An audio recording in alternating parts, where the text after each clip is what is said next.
All right, guys, this is going to be a multiple video series, and I will start with this because this is this part of the ground's first attempt at soil improvements. So this video will cover how I'm fixing poor soil, and I'm going to do a small portion of this in the video. So I'm going to cover organic matter, carbon, and water retention.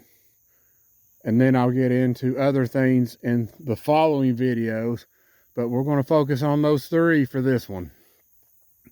So first off, we have to identify the soil that we're working in. And for me, it is white clay that is loaded with rocks. There are other parts of the farm that have some red clay in them. Some of it's kind of a brownish orange hue as it filters out from the red clay. So there's kind of various colors I'm working with. But in the food plot, it is white, all white. So it has rained, and this soil is not completely dried out, so it actually looks darker than what it really is. But if you take that rock right there, that's the color of my soil. All right, so we have to address something when I see soil that's not black. So first off, how do we address white clay? We need to turn this black.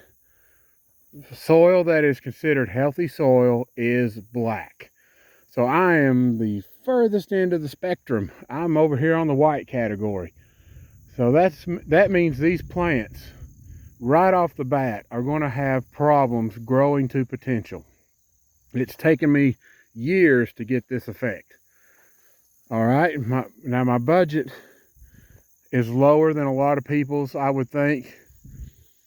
And I have to do this in steps, so it does take me probably twice as long to do it than somebody with better budgets, but that's neither here or there at this point. So we're addressing soil like this, so turn it more to soil like this over here. And this is not done. Just because I've turned this to this does not mean I stop. This still needs to get blacker and blacker. It's nowhere near where I want it, but it's about halfway there. And it's already showing me astounding results just by changing it.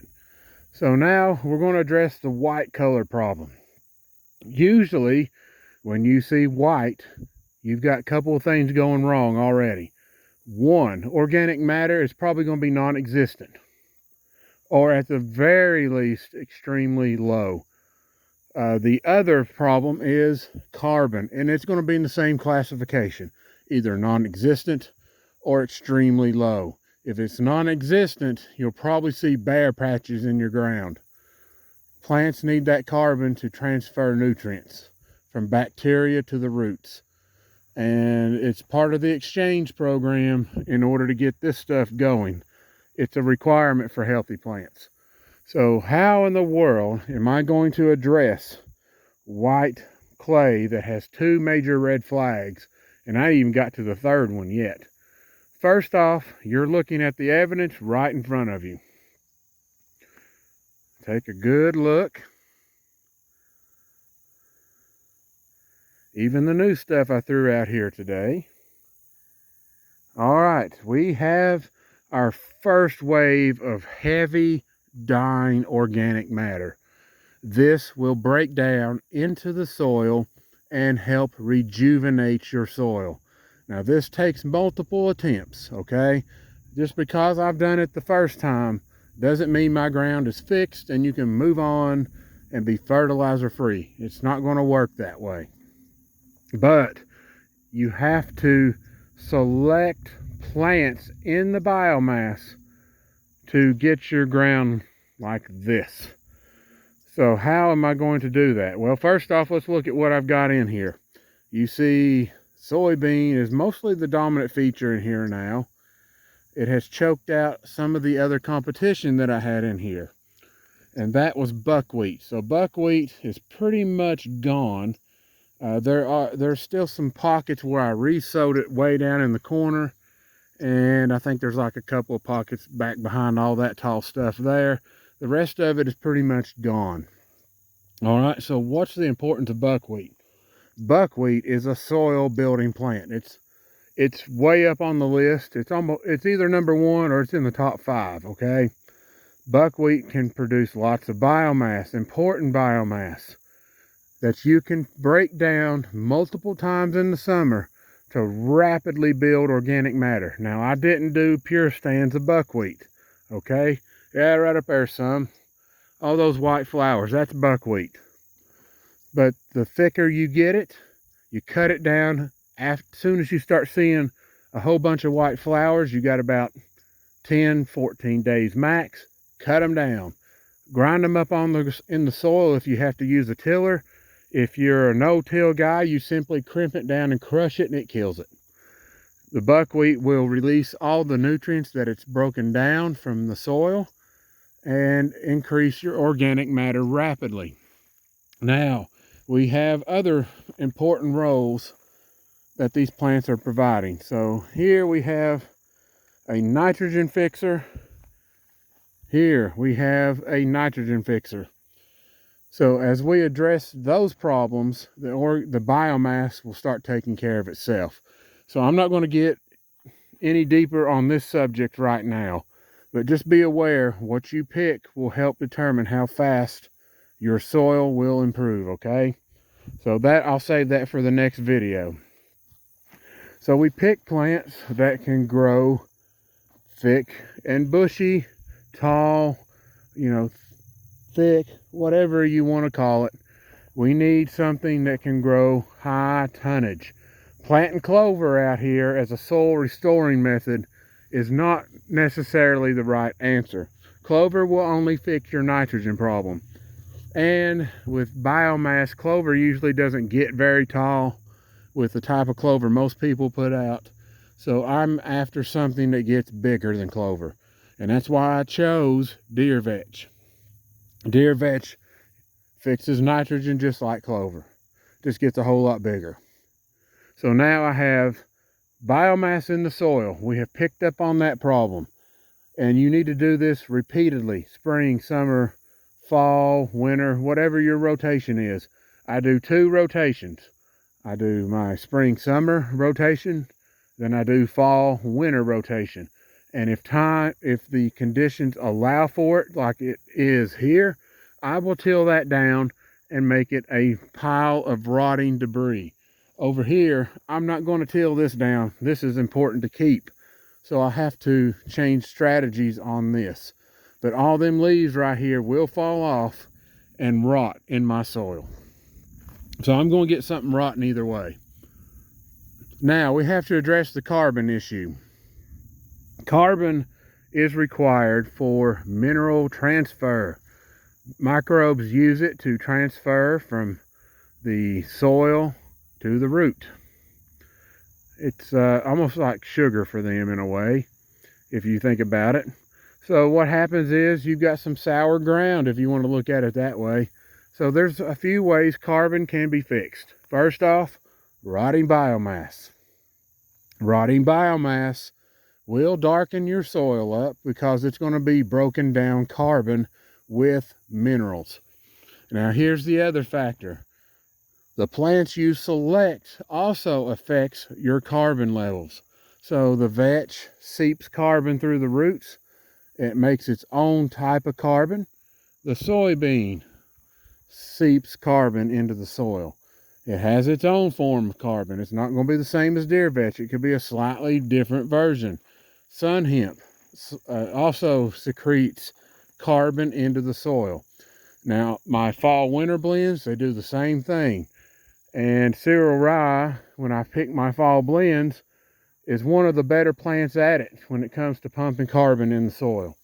So select the better plants to get your soil in better shape. I can hear that thunderstorm, but that's not going to hit us. So I'm not worried about him. It might be the one behind it that'll get us. So like here we have deep taproot. Grabs nutrients. Also secretes carbon deeper into the soil. So there's different ways of fixing carbon. There's also the synthetic way to put carbon in the soil, and I will treat that with humic acid.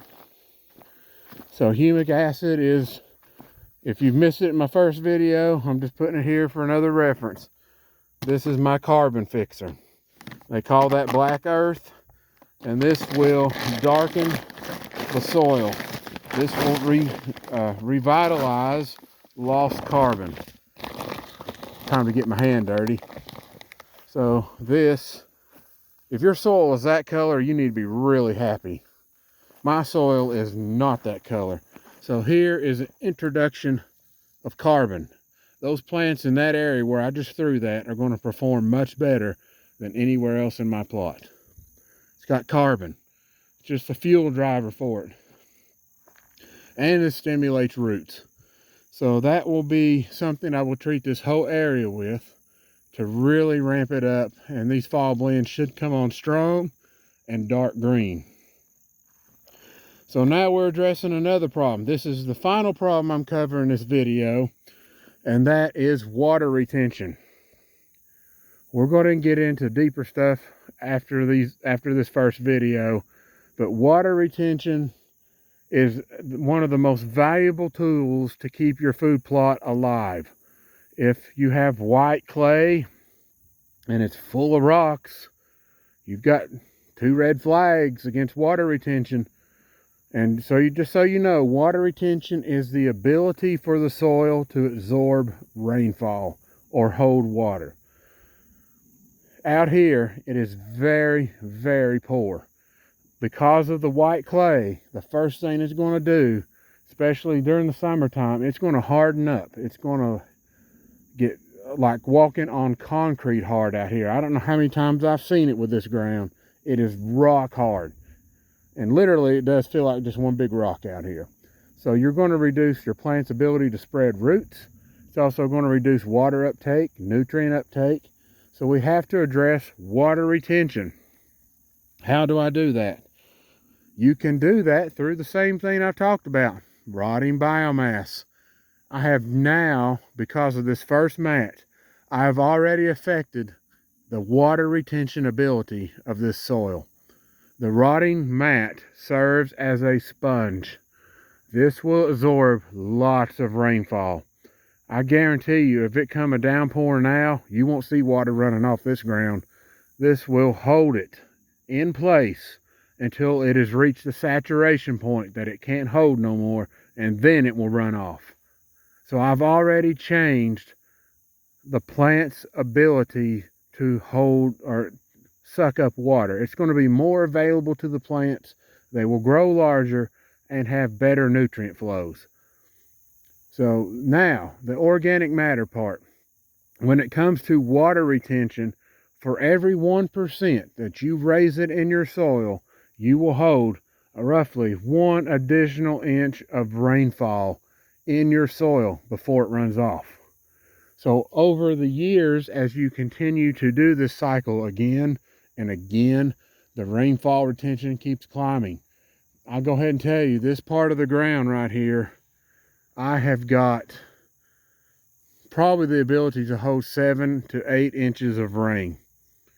I think my organic matter that is that high now, because I have not seen a storm yet that has flooded this ground. It's absorbed it all. Now, I may just curse myself, but 7 inches I could easily hold. Now right here, I can't hold but maybe 2 or 3 inches of rain if it doesn't come all at once. If it happens really fast, it's just going to hit and run off, which is part of the effect of white clay. So now I've addressed the water retention problem. So next year, when I come in and plant my spring and summer blend in here, that plant or the deer vetch that I'm going to reintroduce in here is going to be at a bigger advantage than this crop was, because I've changed the water retention ability, and there's already going to be a rotting wave of biomass in here. So I'm expecting next year to be better, barring a severe drought or some crazy virus or something that just fries the food plot. Next year it should be better. The average height I am expecting to get to 3 feet. Anything above 3 feet, is icing on the cake to me at this point, okay? So that's a short video or long video on the first part of fixing poor ground. Long-winded, but it's there. So I hope you enjoy this content. I've got deeper dives coming on soil regeneration, and I fully intend to make this place a well-oiled growing machine. And if you stick around through enough of these growing and rotting cycles, I think you're going to see how this ground is going to transform. So year one, all right, benchmark here.